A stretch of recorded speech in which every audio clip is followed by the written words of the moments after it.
Assalamualaikum warahmatullahi wabarakatuh. Selamat siang, salam sejahtera bagi kita semua. Setelah kemarin kita sampaikan terkait dengan perizinan dasar ya, jadi persyaratan utama di situ ada persyaratan dasar yang pertama adalah kesesuaian pemanfaatan ruang. Kali ini saya akan menyampaikan suatu edukasi untuk persyaratan utama di perizinan dasar yang kedua, yaitu adanya persetujuan lingkungan.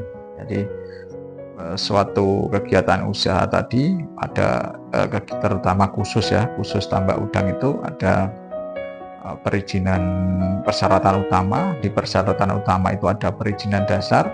Perizinan dasar itu ada kesesuaian pemanfaatan ruang dan persetujuan lingkungan. Nah, persetujuan lingkungan sendiri ya itu diatur di PP nomor 24 tahun 2018 yang secara sistem ya perizinan berusaha terintegrasi secara elektronik ya, atau dalam sistem OSS. Jadi itu diatur dalam PP nomor 24. Nah, persetujuan atau izin lingkungan itu sendiri apa? Jadi izin lingkungan itu adalah izin yang diberikan kepada pelaku usaha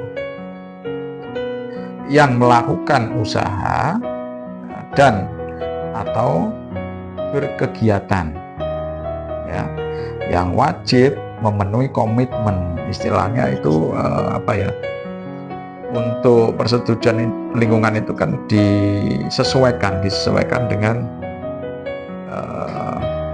tingkatan dampak lingkungan yang akan ditimbulkan ya, entah itu SPPL, UKL, UPL atau AMDAL ya. Jadi dalam rangka perlindungan dan pengelolaan lingkungan hidup ya, sebagai persyaratan memperoleh izin usaha. Jadi izin lingkungan itu adalah sebagai persyaratan untuk menerbitkan atau memperoleh izin usaha. Jadi izin lingkungan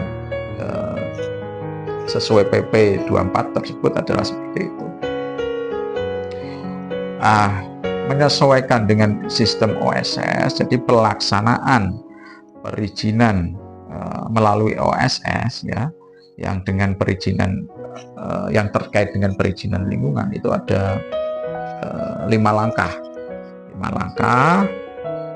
yang outputnya atau endingnya itu adalah tadi yang kemarin saya sampaikan itu izin lingkungan ini sudah efektif atau belum ya. Tentu ada 5 langkah atau 5 tahapan itu. Yang pertama itu pelaku usaha melakukan pendaftaran tentunya secara mandiri di OSS, kecuali persetujuan lingkungan atau izin lingkungannya itu dalam kategori atau harus memenuhi AMDAL, itu lain lagi ya. Tapi kalau SPPL atau UKL, UPL itu biasanya terintegrasi dengan sistem OSS. Dengan diterbitkannya NIP, di situ secara otomatis juga akan memuat terkait dengan perizinan atau persetujuan lingkungan yang diatur dalam PP nomor 24 tahun 2018. Jadi yang pelaksanaan perizinan melalui OSS itu ada 5 tahapan. 1, pelaku usaha melakukan pendaftaran ya, itu tentunya secara mandiri. Terus selanjutnya lembaga OSS itu akan menerbitkan izin usaha ya, dan penerbitan izin komersial ya, ini atau operasional berdasarkan komitmen terkait dengan izin lingkungan. Nah, ini perlu digarisbawahi. Jadi izin komersial ya itu akan terbit ya berdasarkan komitmen terkait izin lingkungan.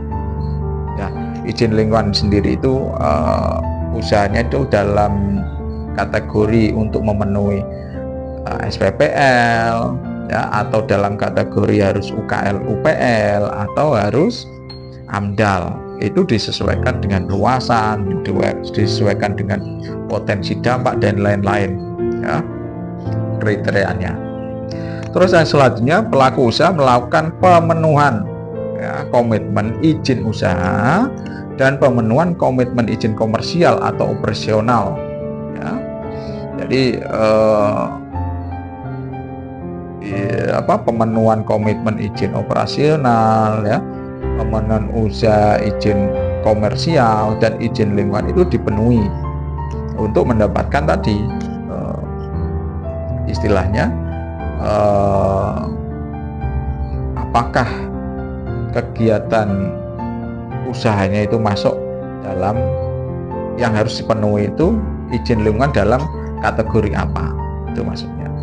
Terus yang selanjutnya, kementerian ya, lembaga atau pemerintah daerah itu melakukan pengawasan atas pemenuhan komitmen pelaku usaha tersebut ya, izin usaha dan pemenuhan komitmen izin komersial dalam pelaksanaannya seperti apa ya. Jadi istilahnya kementerian ya, lembaga, terus pemerintah daerah itu bertanggung jawab melakukan pengawasan terhadap komitmen atau yang harus dipenuhi ya, yang wajib dipenuhi oleh pelaku usaha itu apa, komitmennya seperti apa, sudah terpenuhi atau tidak, itu menjadi tanggung jawab kementerian, lembaga atau pemerintah daerah. Itu sesuai kewenangannya tadi ya, apakah itu hanya sebatas SPPL atau itu UKL UPL atau AMDAL, itu sesuai kewenangannya. Yang selanjutnya, pelaku usaha yang telah memenuhi komitmen dan izin lingkungan, maka ya pejabat atau instansi yang berwenang itu akan memberlakukan ya atau memberikan status apakah persetujuan lingkungan itu efektif atau belum efektif. Jadi tadi persyaratan utama ya dalam usaha tambak itu ada KKPR kesesuaian pemanfaatan ruang, kemarin sudah kita bahas, dan ini adalah persetujuan lingkungan. Persetujuan lingkungan itu pedomannya PP nomor 24 tahun 2018 karena sistem perizinan berusaha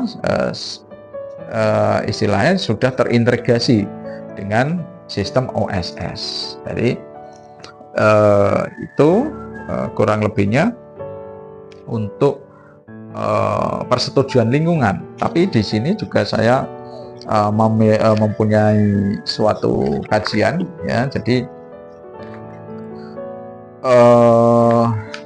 persetujuan lingkungan itu bisa disimpulkan tadi yang saya sampaikan itu ada 5 tahapan ya.